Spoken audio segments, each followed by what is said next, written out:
Bonjour à tous et bonjour aux futurs millionnaires. Dans ma précédente vidéo, vous avez été nombreux à me demander de vous partager les différentes crypto-monnaies que je détiens dans mon portefeuille et les 5 crypto-monnaies importantes à acheter. Dans cette vidéo, je ne vous partagerai pas les 5 crypto-monnaies importantes, mais je vous partagerai les 20 crypto-monnaies que je détiens dans mon portefeuille. Et je vous parlerai des différentes catégories de crypto-monnaies qu'il faudra acheter. La constitution d'un portefeuille se base normalement sur 3 grands aspects.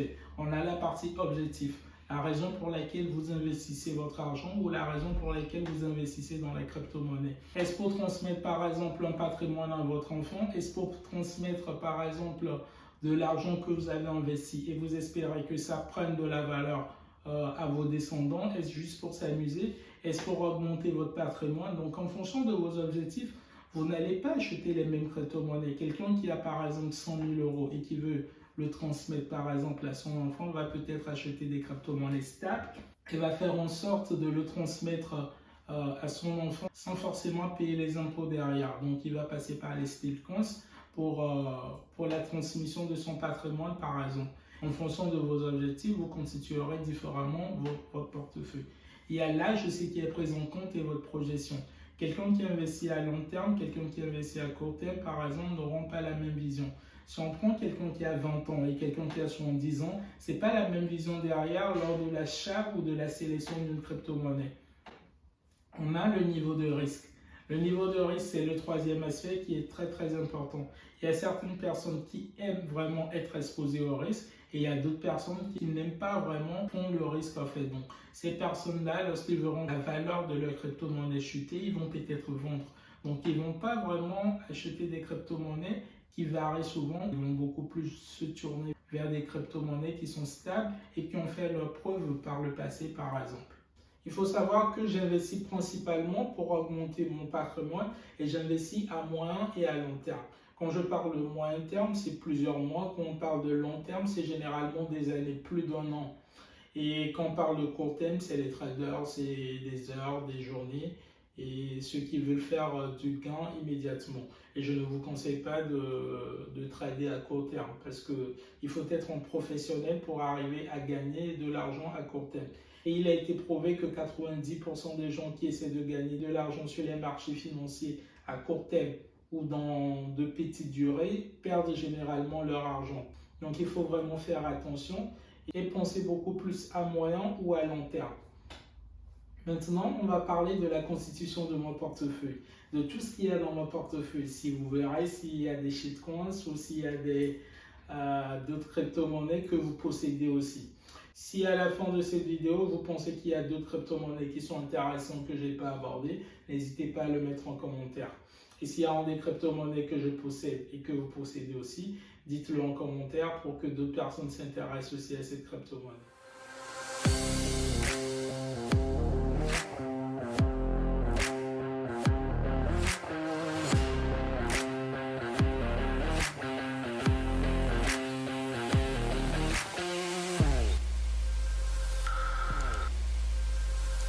Aussi l'organisation de mon bureau, comment je l'ai disposé. Dites-moi en commentaire si vous préférez cette organisation ou si vous préférez vraiment l'organisation qu'il y avait avant, le fait que le bureau soit contre le mur de l'autre côté.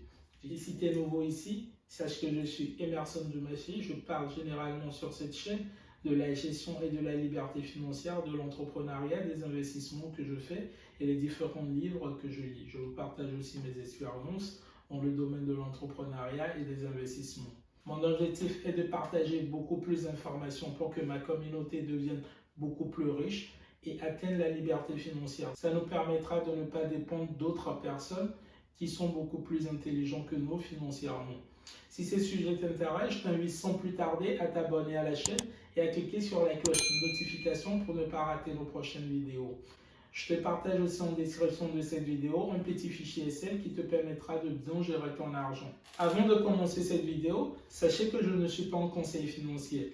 J'aime juste investir et gagner de l'argent. Faites vos recherches avant d'investir. Ce n'est pas parce que j'ai parlé d'une crypto-monnaie que vous devez forcément l'acheter. Faites vos recherches avant d'investir. Si vous voulez acheter une crypto-monnaie, faites vraiment vos recherches avant de vous lancer là-dedans ou avant d'acheter cette crypto-monnaie. Au début, quand j'ai commencé par investir dans la crypto-monnaie, je me suis dit que j'investisserais 1200 € en un an. Donc, c'était une stratégie que je me suis fixée et je me disais que j'allais lisser mon investissement pour investir 100 € tous les mois et à la fin de l'année, on aura 1200 €. C'est une des stratégies qu'il faudrait mettre en place, le fait de lisser son investissement. Les deux premières crypto-monnaies que moi j'ai achetées en constituant mon portefeuille, c'est vraiment le Bitcoin et l'Ethereum. Ce sont les deux crypto-monnaies en qui je crois le plus normalement dans le domaine de la crypto-monnaie. Les deux constituent environ 40% de mon portefeuille. Je pense que l'Ethereum va superformer dans les jours à venir le Bitcoin, raison pour laquelle j'ai mis beaucoup plus d'argent dans l'Ethereum que dans le Bitcoin. J'ai mis 25% de mon capital dans l'Ethereum et 15% de mon capital sur le Bitcoin. Donc, ce qui représente normalement 180 € en Bitcoin et 300 € sur l'Ethereum. Et je reprécise que je n'achète jamais d'un seul coup. Je liste toujours mon investissement, comme je vous l'ai dit précédemment. Donc, j'achète à raison de 100 €. Donc, pendant un mois, je peux acheter par exemple 40 € de Bitcoin, 40 € d'Ethereum et acheter une autre crypto-monnaie 20 € par exemple, pour ne pas dépasser mon budget de 100 € tous les mois par exemple. Et je considère que les deux crypto-monnaies, les Bitcoins et l'Ethereum, sont des bases et c'est des crypto-monnaies que la majorité des gens doivent détenir dans leur portefeuille. C'est les deux plus grandes capitalisations dans la crypto-monnaie aujourd'hui. Donc, on a 40% normalement de tout ce qui est base pour moi. La deuxième catégorie de crypto-monnaies que j'ai, c'est normalement les métaverses. Moi, je crois beaucoup aux métaverses, même avant l'annonce de Mark Zuckerberg. J'ai mis 15% de mon portefeuille dans la partie métaverse. Les métaverses, c'est un truc qui m'intéresse beaucoup. Et je pense que la majorité des gens vont se tourner vers la métaverse dans les jours à venir. Et je pense que ça va exploser et ça deviendra beaucoup plus courant dans les années à venir. Et je pense que les jeux virtuels aujourd'hui ont déjà de la valeur et conquis beaucoup plus de monde. Donc, ça serait très très intéressant d'investir pour moi dans la crypto, dans les métaverses. J'ai acheté 3 crypto-monnaies dans la métaverse. J'ai Mana, j'ai Sand et j'ai l'UOS. Et je compte acheter l'année prochaine MetaHero. C'est une entreprise française qui sont un peu partout et qui sont même à Paris. Où lorsque vous allez rentrer dans une chambre et il va vous scanner, qui va scanner tout votre corps et va vous faire sortir votre image dans le monde virtuel par exemple. Donc cette image, vous pouvez l'utiliser sur des jeux, sur des plateformes de métaverse par exemple. Je n'ai pas précisé le montant, mais j'ai acheté 45 € de Mana, 45 € de Sand et 45 € de l'UOS. Si vous vous intéressez au métaverse, vous pouvez faire des recherches sur la métaverse et acheter des crypto-monnaies telles que Illivium, Axie Infinity, Raka, StarHeart par exemple. Avant d'acheter les crypto-monnaies, faites des recherches avant de les acheter. Et moi, je mettrai quelques images de ces différents jeux, Illivium par exemple, pour que vous regardiez par exemple le gameplay et si ça vous intéresse, vous pouvez investir là-dedans.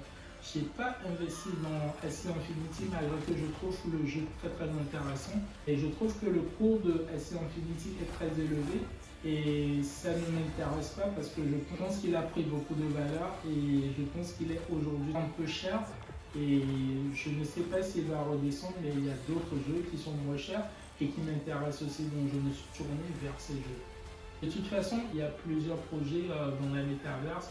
Et lorsque vous lisez ces projets, vous allez vous intéresser au moins à un de ces projets.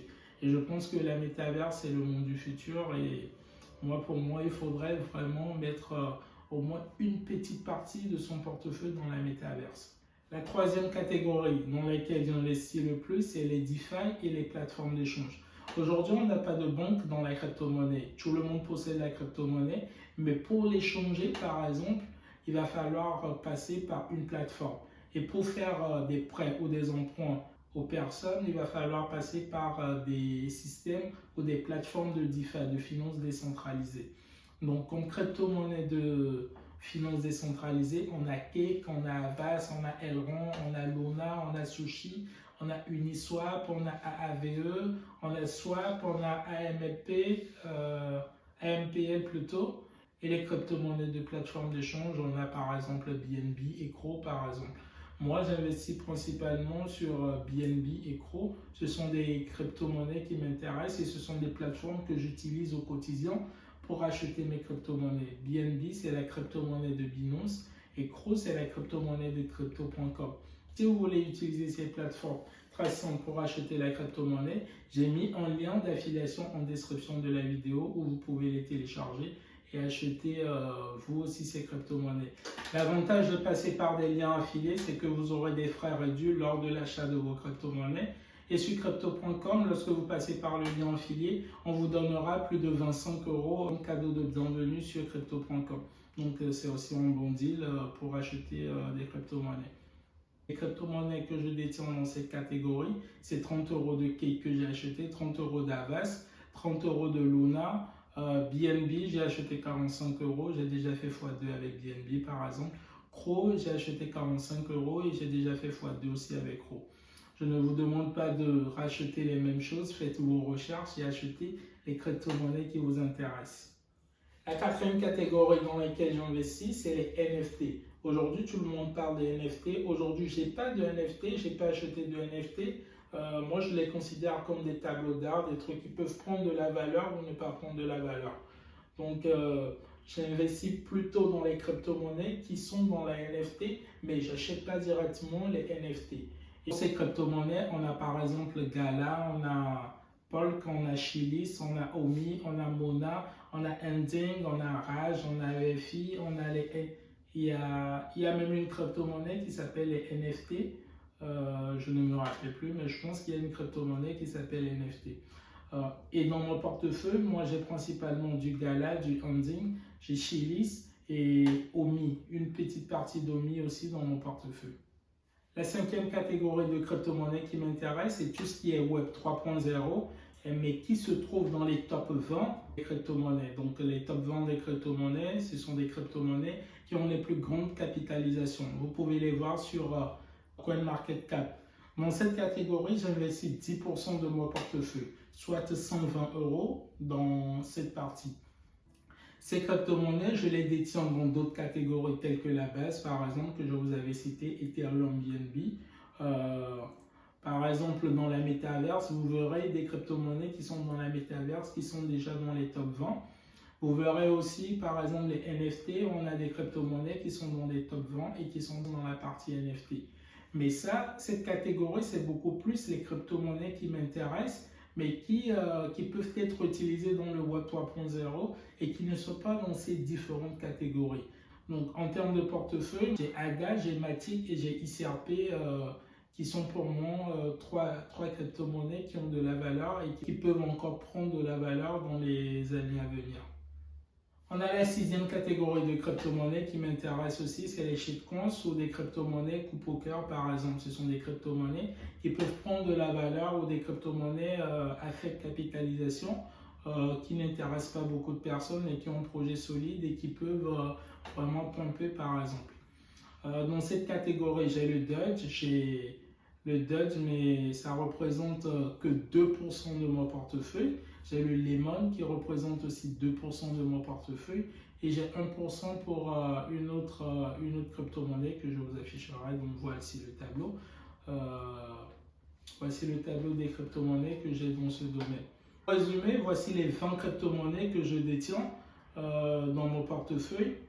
Et voici aussi les catégories de crypto-monnaies que je détiens. Cette catégorie peut vous inspirer à créer vous-même votre portefeuille et peut vous permettre de répartir les différentes crypto-monnaies que vous avez.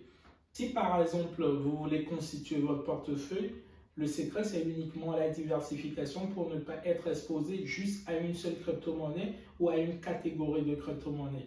Dites-moi en commentaire les crypto-monnaies ou les catégories de crypto-monnaies que vous achetez aussi. S'il y a des crypto-monnaies que vous détenez dont j'ai parlé dans cette vidéo, n'hésitez pas à le mettre en commentaire. S'il y a des crypto-monnaies qui vous intéressent et que vous souhaitez acheter, vous pouvez poser des questions en commentaire et demander à des gens s'ils ont déjà acheté cette crypto-monnaie et si cette crypto-monnaie pour eux peut prendre encore de la valeur. Donc ça sera un peu un échange dans les commentaires et n'hésitez pas à mettre vos questions dans la crypto-monnaie et on se fera un plaisir de vous répondre. Si vous avez aimé la vidéo, n'hésitez pas à la partager à vos différents amis, n'hésitez pas à la liker et à la commenter et à mettre un petit commentaire pour nous encourager. Et surtout, n'hésitez pas à vous abonner à la chaîne pour faire grandir la communauté. Si vous avez des questions, n'hésitez pas à les mettre en commentaire et si vous souhaitez nous contacter, Vous pouvez le faire sur nos différents réseaux qui s'affichent actuellement. Et sachez qu'à partir de l'année prochaine, je ferai un projet où j'investisserai 500 € tous les mois et je vous présenterai des pépites ou des investissements que vous pouvez faire en fonction de votre niveau de risque ou en fonction des différentes possibilités qu'on a et qui se présentent à nous. Je vous dis merci et à la prochaine pour de nouvelles vidéos.